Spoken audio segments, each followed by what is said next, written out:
दोस्तों कैसे हैं आप लोग। तो उम्मीद कर रहे हैं कि आप लोग अच्छे होंगे, स्वस्थ होंगे और अच्छे से स्टडी कर रहे होंगे।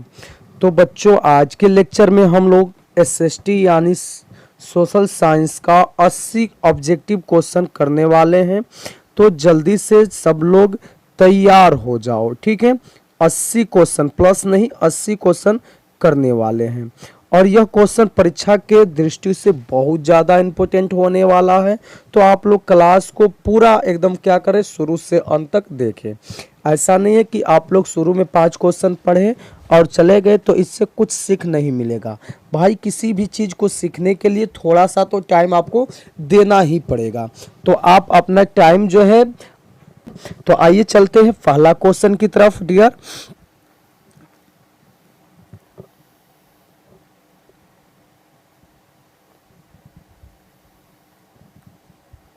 चलिए पहला क्वेश्चन कह रहा है कि इंदौर बंदरगाह कहाँ स्थित है। इंदौर बंदरगाह कहाँ पर स्थित है बच्चे, तो याद रखिएगा तमिलनाडु में है। कहाँ पर, तमिलनाडु। कहलगांव तापीय विद्युत केंद्र किस जिले में अवस्थित है। कहलगांव तापीय विद्युत केंद्र जो है किस जिले में अवस्थित है, तो याद रखिएगा भागलपुर में अवस्थित है बच्चे। क्वेश्चन नंबर तीसरा कह रहा है कि निम्न में से कौन प्राकृतिक आपदा नहीं है। तो इसमें देख लीजिए कौन सा प्राकृतिक आपदा नहीं है, तो इसका सही आंसर हो जाएगा आतंकवाद जो है प्राकृतिक आपदा नहीं है। कृष्णराज सागर बांध किस नदी पर बनाया गया है। कृष्णराज सागर बांध जो है किस नदी पर बनाया गया है, तो बच्चे याद रखिएगा कावेरी नदी पर बनाया गया है। क्वेश्चन नंबर 5वां कह रहा है रसगुल्लो कि भूकंप की लहरें कहां से उत्पन्न होती है।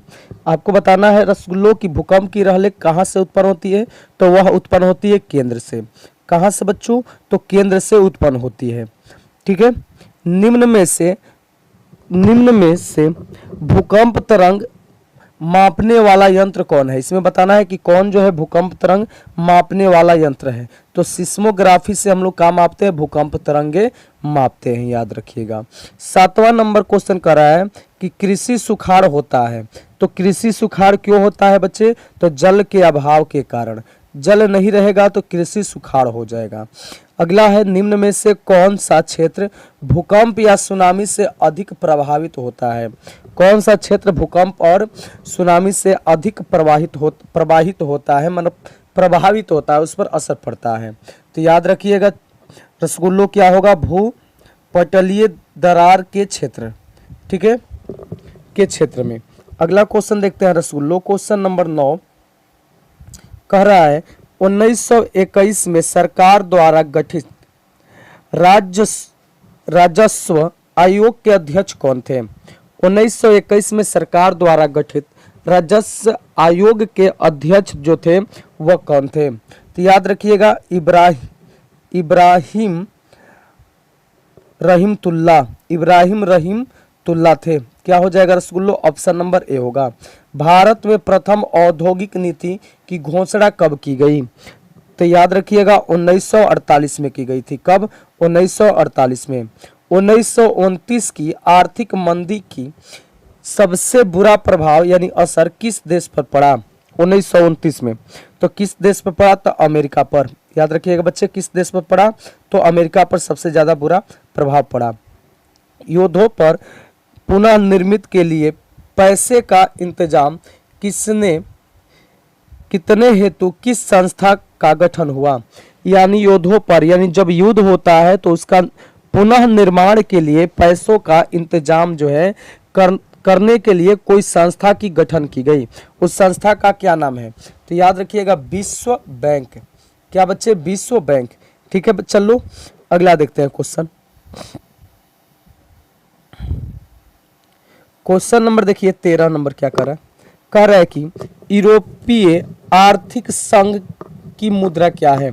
यूरोपीय आर्थिक संघ की मुद्रा क्या है रसगुल्लो, तो हो जाएगा यूरो। क्या है, यूरो।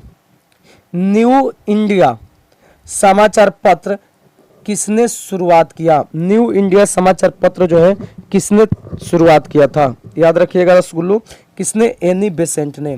किसने, एनी बेसेंट। वियतनाम कांग्रेस का मुख्य उद्देश्य क्या था। वियतनाम कांग्रेस का मुख्य उद्देश्य क्या था रसगुल्लो? तो याद रखिएगा, लोकतंत्रों को पुनर्स्थापित करना, लोकतंत्रों को पुनर्स्थापित करना।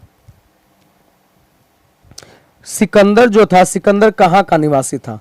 तो याद रखिएगा चलो, क्या कहाँ का निवासी था? तो मिस्र का निवासी। निम्न में से कौन राष्ट्रीय राजनीतिक दल नहीं है? इसमें बताना है चले, कौन राष्ट्रीय राजनीतिक दल नहीं है? तो समाजवादी, समाजवादी पार्टी जो है राष्ट्रीय राजनीतिक दल नहीं है रसगुल्लो। अगला, आजादी के समय से ही किस देश में सरकार का लोकतांत्रिक स्वरूप है? आजादी से समय से ही, तो भारत में। कहाँ पर बच्चे? भारत में। सबसे ज्यादा लोकतांत्रिक वाला देश कौन सा है? बड़ा तो भारत है, याद रखिएगा। निम्न में से किसने कहा कि धर्म को कभी भी राजनीतिक से अलग नहीं किया जा सकता है? कभी भी राजनीतिक से अलग नहीं किया जा सकता है, महात्मा गांधी, याद रखिएगा। ताड़ी विद्रोह आंदोलन निम्न में से किस राज्य? आंध्र प्रदेश में। ठीक है, कहां पर? आंध्र प्रदेश में, याद रखिएगा। ऑप्शन नंबर सी हो जाएगा। चलिए अगला क्वेश्चन देखते हैं, क्वेश्चन नंबर 21। सारा क्वेश्चन देखना है बच्चे, मिस नहीं करना है क्लास को। ठीक है, साइकिल जो है किस राजनीतिक दल का चुनाव चिन्ह है? साइकिल, साइकिल किस राजनीतिक दल का चुनाव चिन्ह है? चलिए जल्दी से बताओ। तो आप लोग आंसर बताते चले। तो किसका है? समाजवादी पार्टी का, Samajwadi party, option number B. संविधान का धारा 24 यानी संविधान का अनुच्छेद 40 किससे संबंधित है? किससे संबंधित है? चले तो स्थानीय स्वशासन से, स्थानीय स्वशासन, याद रखिएगा। वेस्ट इंडिया, ठीक है, वेस्ट इंडियन में संघ की स्थापना कब हुई? वेस्ट इंडियन में संघ की स्थापना कब हुई? चले तो 1958, याद रखिएगा, 1958 में। निम्नलिखित में से कौन संघों के एक साथ आने का उदाहरण नहीं है? संघों का एक साथ आने का उदाहरण नहीं है, तो संयुक्त राज्य अमेरिका। क्या? संयुक्त राज्य अमेरिका। चला क्वेश्चन नंबर 25। निम्न में से कौन सा खाता विशेष रूप से व्यापारियों के लिए है? कौन सा खाता जो है व्यापारियों के लिए विशेष है? तो चालू जमा खाता। कौन सा? चालू जमा खाता। मनरेगा कार्यक्रम की शुरुआत किस राज्य से हुई? बहुत का गजब का क्वेश्चन। तो उत्तर प्रदेश से। मनरेगा कार्यक्रम की शुरुआत कहां से? उत्तर प्रदेश से, याद रखिएगा। औद्योगिक उत्पादनों की गुणवत्ता सुनिश्चित करने के लिए किस मानक चिन्ह का प्रयोग किया जाता है? तो याद रखिएगा SIS मार्क, SIS मार्क लगा रहता है। ISI मार्क लगा रहता है। राष्ट्रीय उपभोक्ता दिवस कब मनाया जाता है? राष्ट्रीय उपभोक्ता दिवस मनाया जाता है 24 दिसंबर को। राष्ट्रीय उपभोक्ता दिवस, खाना पीने वाला दिवस, राष्ट्रीय 24। की निर्वात संवर्धन क्षेत्र EPZ को किसमें बदल दिया गया? तो किसमें बदल दिया गया बच्चे? जल्दी से आंसर बताओ। तो विशेष संवर्धन क्षेत्र में, विशेष संवर्धन क्षेत्र में। अगला, निम्न में से कौन सी बेरोजगारी कृषि क्षेत्र में पाई जाती है? कौन सी बेरोजगारी जो है कृषि क्षेत्र में पाई जाती है? तो याद रखिएगा, छिपी हुई बेरोजगारी, छिपी हुई बेरोजगारी। प्रधानमंत्री नरेंद्र मोदी ने विमुद्रीकरण की घोषणा कब की? प्रधानमंत्री नरेंद्र मोदी ने विमुद्रीकरण की घोषणा कब की? तो 8 नवंबर 2016, 8 नवंबर 2016। ठीक है, चलिए अगला क्वेश्चन देखते हैं।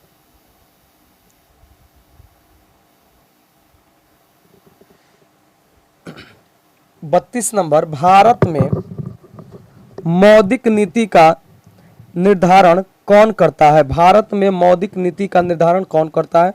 तो भारतीय रिजर्व बैंक। कौन करता है? भारतीय रिजर्व बैंक। किस आयोग यानी कमिटी ने सतत पोषणीय विकास की अवधारणा प्रस्तुत की? तो किसने किया?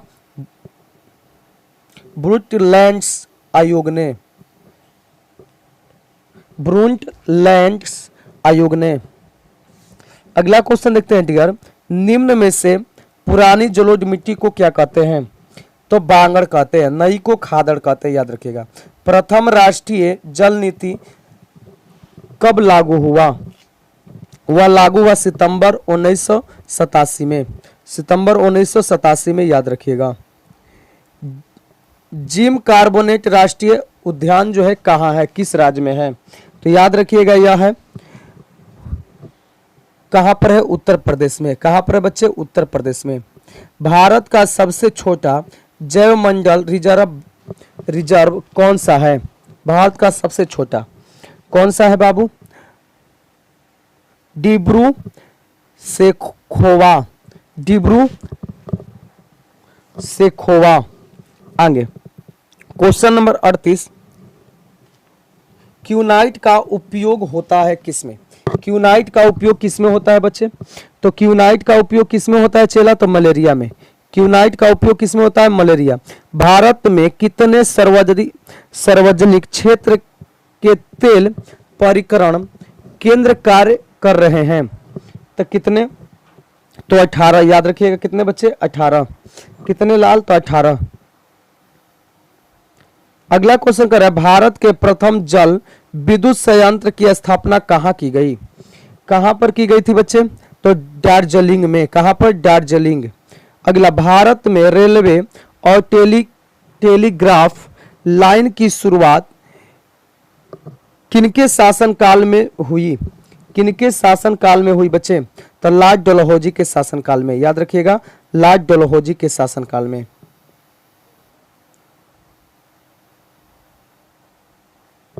महात्मा गांधी ने राजनीतिक गुरु कौन थे, महात्मा गांधी के राजनीतिक गुरु कौन थे, तो गोपाल कृष्ण गोखले थे। कौन थे, गोपाल कृष्ण गोखले। चोरी चोरा हत्याकांड के बाद किस आंदोलन को स्थापित कर दिया गया, किस आंदोलन को स्थगित कर दिया गया, असहयोग आंदोलन। किस आंदोलन को, असहयोग आंदोलन। अगला क्वेश्चन, लाल कुर्ती नामक संगठन का गठन किसने किया था, लाल कुर्ती किसने किया था, लाल कुर्ती। देखो इसमें ऑप्शन ही नहीं है, किसने किया था बाबू, तो याद रखिएगा लाल कुर्ती कहेगा तो यहां पर हम दे देते हैं आपको।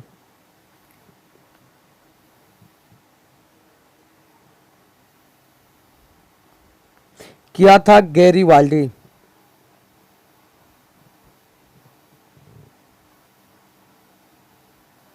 कौन किया था, गैरीवाल्डी किया था लाल कुर्ती, याद रखिएगा यहां पर ऑप्शन ही नहीं है।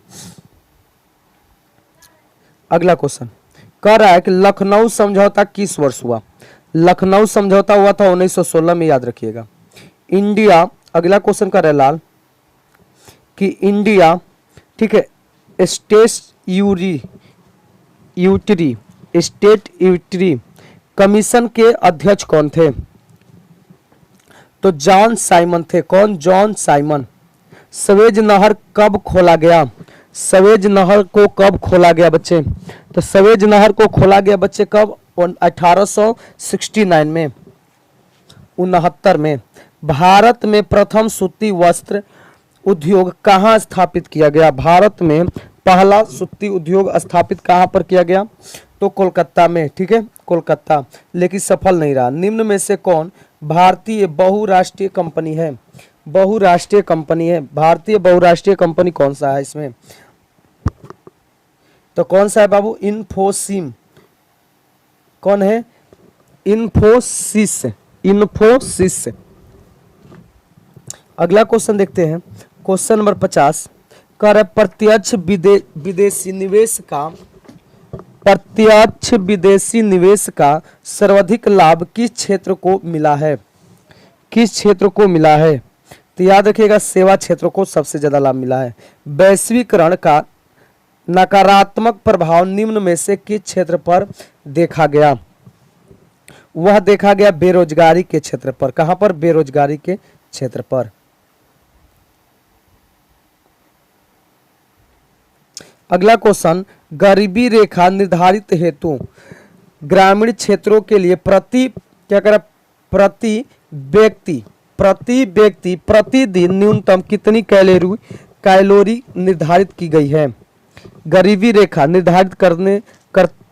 निर्धारित हेतु ग्रामीण क्षेत्र के लिए प्रति व्यक्ति प्रतिदिन न्यूनतम कितनी कैलोरी निर्धारित की गई है, तो कितना, 2400 कैलोरी। कितना 2400 कैलोरी। निम्न में से कौन कृषि आधारित उद्योग नहीं है? इसमें बताना है बच्चे कृषि आधारित उद्योग नहीं है तो सीमेंट उद्योग, ऑप्शन नंबर सी। ठीक है। Poverty and un British rule in India के नामक पुस्तक किसने लिखी? तो किसने लिखी? दादा भाई नौरोजी ने। किसने? दादा भाई नौरोजी। निम्न में से किस विधि के अंतर्गत उत्पादित अंतिम वस्तुओं के मूल्य को जोड़कर राष्ट्रीय आय की गणना की जाती है? तो मूल्य योग विधि। कौन सा? मूल्य योग विधि, याद रखिएगा। अगला क्वेश्चन करेगी क्षेत्रीय ग्रामीण बैंकों की स्थापना कब की गई? क्षेत्रीय ग्रामीण बैंकों की स्थापना 1975 में की गई। लाल। कांग परमाणु विद्युत गृह किस राज्य में है? कैंगा परमाणु विद्युत घर जो है किस राज्य में है?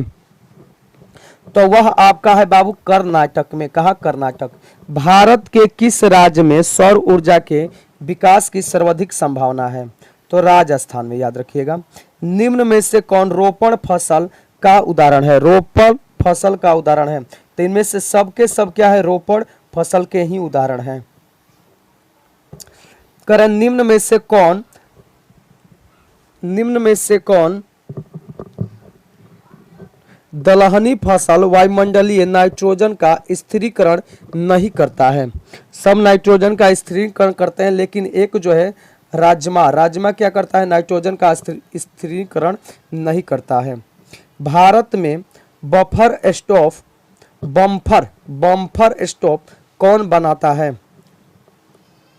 बफर स्टॉप जो है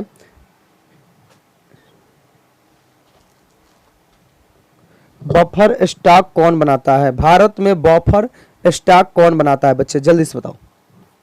वह भारतीय खाद्य निगम बनाता है। भारतीय खाद्य निगम। भारतीय लौह और इस्पात कंपनी कहाँ स्थापित की गई?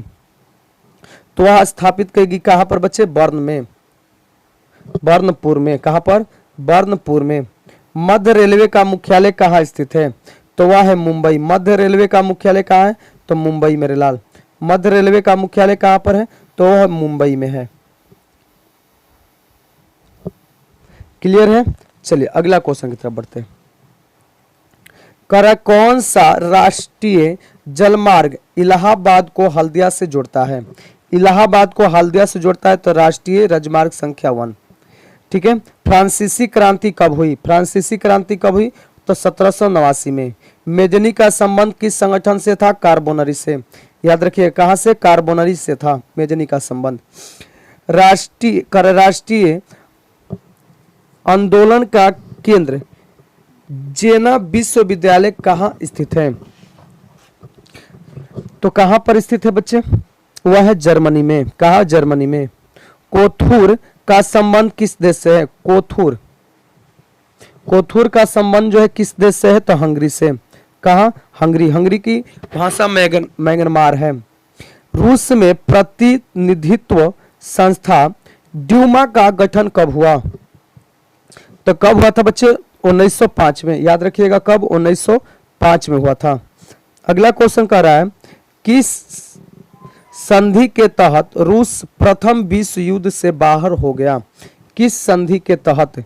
तो बेस्ट लिटोवस की संधि। बेस्ट लिटोवस की संधि। वैज्ञानिक समाजवाद का जनक किन्हें माना जाता है? तो कार्ल मार्क्स को माना जाता है। याद रखिएगा। निम्न में से क्या पोटोसडम की घोषणा का उद्देश्य था?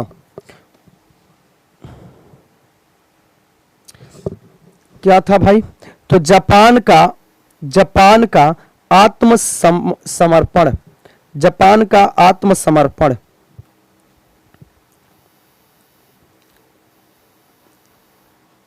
अगला क्वेश्चन है निम्नलिखित में से किस समुदाय ने ब्रुसेल्स में बहुमत का गठन किया? बहुमत का गठन किया। याद रखिएगा तो डच भाषी समुदाय ने। डच भाषी समुदाय ने। ठीक है। करें कि सरकार के उच्च और निम्न स्तरों के बीच शक्तियों का विभाजन को क्या कहा जाता है? तो वह ऊर्ध्वाधर वितरण कहा जाता है, लंबवत वितरण कहा जाता है। अगला क्वेश्चन, निम्न में से कौन नगर निगम का प्रमुख है? नगर निगम का प्रमुख कौन होता है? तो महापौर होता है, नगर निगम का महापौर। निम्न में से कौन सा विषय समवर्ती सूची में शामिल है? कौन सा जो है शामिल है समवर्ती सूची में? तो शिक्षा। कौन भाई? शिक्षा जो है समवर्ती सूची में शामिल है। राष्ट्रवादियों और यूके के सरकार के बीच कब समझौता हुआ? तो वह हुआ था बच्चे 1998 में। कब? 1998, याद रखिएगा। नेपाल के किस राजा ने प्रजातांत्रिक शासन को स्वीकार करने से इनकार कर दिया?